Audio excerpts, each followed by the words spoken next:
गलत दिशा में तेज़ी से दौड़ने से बेहतर है कि सही दिशा में आराम से चलते हुए आगे बढ़ने का प्रयास करें। नमस्कार दोस्तों, मैं ज्योतिष आचार्य वासुदेव मिश्रा आपका अपने चैनल भविष्यवाणी पावर ऑफ द लॉर्ड में हार्दिक स्वागत करता हूं। दोस्तों, आज का यह ज्योतिष का कार्यक्रम आप लोगों के लिए यानी कि मिथुन राशि वालों के लिए बेहद ही ज़्यादा खास और विशेष कार्यक्रम साबित होने वाला है। गोचर कुंडली में जब किसी भी प्रकार से राजयोग का निर्माण होता है तो कुछ बेहतर और सकारात्मक परिणाम की प्राप्ति होती है और ऐसा ही प्रभाव आज से लेकर आने वाले 25 मार्च तक गोचर कुंडली के माध्यम से आपके लिए देखने को मिलेगा। जी हाँ, गोचर कुंडली में एक नहीं, दो नहीं, बल्कि पूरे 30 साल के पश्चात एक अद्भुत राजयोग का निर्माण हुआ है और यह राजयोग आने वाले 25 मार्च 2024 तक आपके लिए प्रभावी रहेगा। इस राजयोग का निर्माण जिन ग्रहों के द्वारा किया जा रहा है, अगर यह तीनों के तीनों ग्रह आपकी जन्म कुंडली में बलवान हैं, इनकी प्लेसमेंट अच्छी है, तो समझ जाइए आने वाला 25 मार्च 2024 तक का समय आपके लिए किसी स्वर्णिम समय से कम साबित नहीं होगा।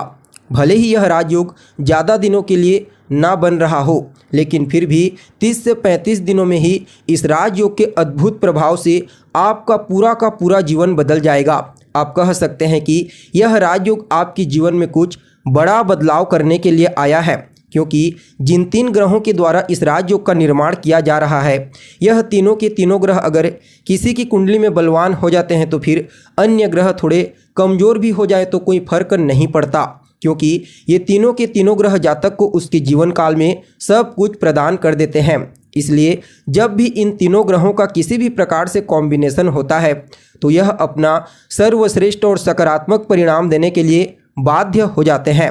तो ऐसे में बड़ी सहजता और स्पष्टता के साथ जानने का प्रयास करेंगे कि यह राजयोग आपके जीवन में क्या कुछ बड़ा परिवर्तन करने वाला है। जी हाँ, इस राजयोग के प्रभाव से किन किन क्षेत्रों में आपको विशेष रूप से लाभ और सफलता की प्राप्ति होगी, तो वहीं किन किन बातों का और कौन कौन सी सावधानी आपको विशेष रूप से इस राजयोग के दरमियान रखनी होगी, ताकि सकारात्मक परिणाम की प्राप्ति में जो आपको ज़बरदस्त तरीके से होने वाली है उसमें कोई बाधा उत्पन्न न हो जाए। इसलिए कुछ सावधानी भी आपको रखनी आवश्यक है। साथ ही साथ इस राजयोग के प्रभाव को अपने लिए और ज़्यादा बेहतर बनाने के लिए क्या सामान्य और सरल उपाय आपको करना चाहिए, इन तमाम प्रकार के प्रश्नों के उत्तर आज के इस कार्यक्रम में आपको एक एक करके बताएंगे। इसलिए कार्यक्रम को बिना मिस किए अंत तक देखने का प्रयास कीजिए, ताकि कोई भी चीज़ आपसे मिस ना हो और आप हर एक चीज़ को बड़ी सहजता के साथ समझ जाएं। और अगर आप अपनी जन्म कुंडली पर हमसे परामर्श लेना चाहते हैं तो डिस्क्रिप्शन बॉक्स में और वीडियो के अंदर आपको हमारा व्हाट्सएप नंबर मिल जाएगा, जहां से आप व्हाट्सएप करके अपनी जन्म कुंडली का विस्तार पूर्वक अध्ययन करवा सकते हैं। तो दोस्तों देखिए, 13 फरवरी को सूर्यदेव मकर राशि से निकलकर कुंभ राशि में आए हैं और कुंभ राशि में पहले से ही शनिदेव गोचर कर रहे हैं बलवान अवस्था में, और 20 फरवरी को मकर राशि से निकलकर बुध महाराज कुंभ राशि में आए हैं। तो ऐसे में 20 फरवरी से कुंभ राशि में शनि, सूर्य और बुध, इन तीनों ग्रहों के द्वारा इस राजयोग का निर्माण किया जा चुका है और आने वाले 25 मार्च 2024 तक यह राजयोग आपके लिए प्रभावी रहेगा। देखिए, यह राजयोग आपके जीवन में आपको अद्भुत परिणाम प्रदायक साबित होगा। क्यों? क्योंकि इस राजयोग को बनाने वाले ग्रह बेहद ही ज़्यादा बलवान और मजबूत हैं अभी गोचर कुंडली में। तो कैसे? देखिए, सबसे पहले तो शनि अपनी खुद की मूल त्रिकोण राशि कुंभ राशि में गोचर करते हुए अपने आप को बलवान बनाए हुए हैं। वहीं ग्रहों के सम्राट सूर्यदेव शनि के घर में गोचर करते हुए शनि के द्वारा बल की प्राप्ति कर रहे हैं और यहाँ पर सूर्य के जो मित्र ग्रह हैं यानी कि मंगल, गुरु और चंद्रमा, ये तीनों के तीनों ग्रह भी अभी गोचर कुंडली में बलवान ही हैं। साथ ही साथ यहाँ पर सूर्य को राहु का और बुध का भी बल प्राप्त हो रहा है। तो ऐसे में यहाँ सूर्य बलवान हुआ और बुध अपने मित्र के घर में गोचर करते हुए और अपने पिता के साथ गोचर करते हुए अपने आप को बलवान बनाए हुए हैं। और इस समयावधि में जो धन का कारक ग्रह है देवगुरु बृहस्पति, वह भी बलवान है। पराक्रम का कारक ग्रह मंगल भी उच्च राशि में है और कहीं ना कहीं इस समयावधि में आपके लिए राहु और केतु की प्लेसमेंट अच्छी ही कही जा सकती है इस राजयोग के मामले में। तो ऐसे में यह समय आपके लिए इतना बेहतरीन और सकारात्मक परिणाम प्रदायक होगा कि कहना ही क्या। देखा जाए तो आप लोगों के लिए यानी कि मिथुन राशि वालों के लिए यह राजयोग आपकी गोचर कुंडली में नवम भाव में बना है। नवम भाव, जी हाँ, किस चीज़ का होता है?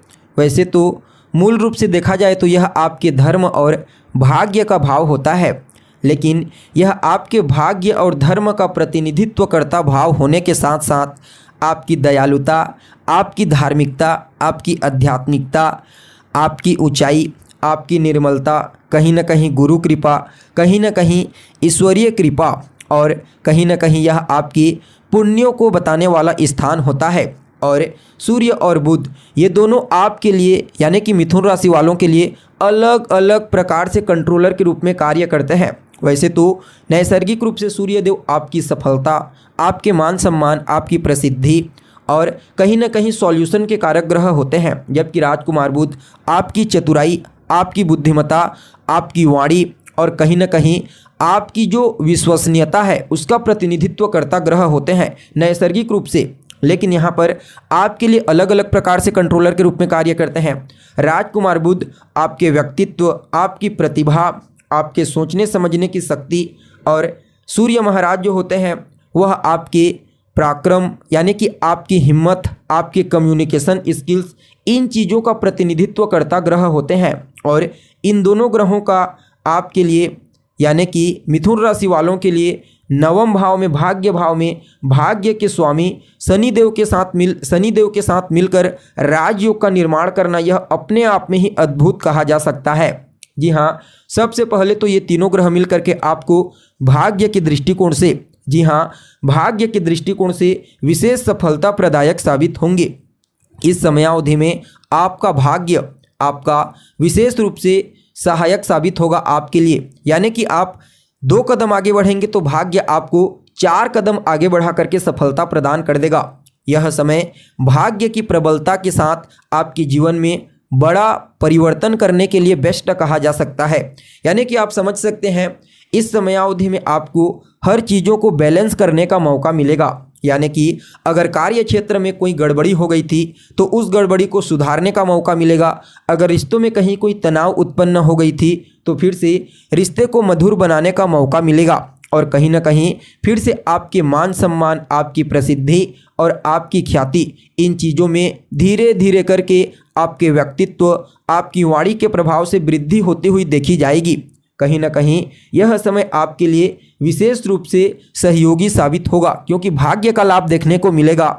और इस समयावधि में आपको अपने वरिष्ठ जनों का, अपने से बड़े लोगों का, अपने पिता का, अपने बॉस का, अपने उच्च अधिकारी का विशेष सहयोग और स्नेह प्राप्त होगा। साथ ही साथ इस समय आपका मन अध्यात्म के प्रति, धार्मिक क्रियाकलाप के प्रति देखने को मिलेगा। और कहीं ना कहीं आप विदेश जाने का प्लान बना सकते हैं। जी हाँ, अगर आप विदेश किसी भी प्रकार से कोई काम करने के लिए जाना चाहते हैं या पढ़ाई लिखाई करने के लिए जाना चाहते हैं तो निश्चित तौर पर आप इस समय प्लान बना सकते हैं। आपको अवश्य ही लाभ देखने को मिलेगा। और कहीं ना कहीं यह समय आपके पराक्रम यानी कि आपके पुरुषार्थ में वृद्धि कराने वाला साबित होगा। आपका छोटे भाई बहनों के साथ भी तालमेल बेहतर होगा। आपके छोटे भाई बहनों को उनके कार्य क्षेत्र में विशेष रूप से सफलता की प्राप्ति होगी। और यह समय आपके कम्युनिकेशन स्किल्स, आपकी चतुराई, आपकी बुद्धिमत्ता, आपके ज्ञान, आपके विवेक, आपकी समझदारी, इन सभी चीज़ों में वृद्धि के साथ ही आपके जीवन को विशेष रूप से ऊंचाई प्रदान करने वाला समय कहा जा सकता है।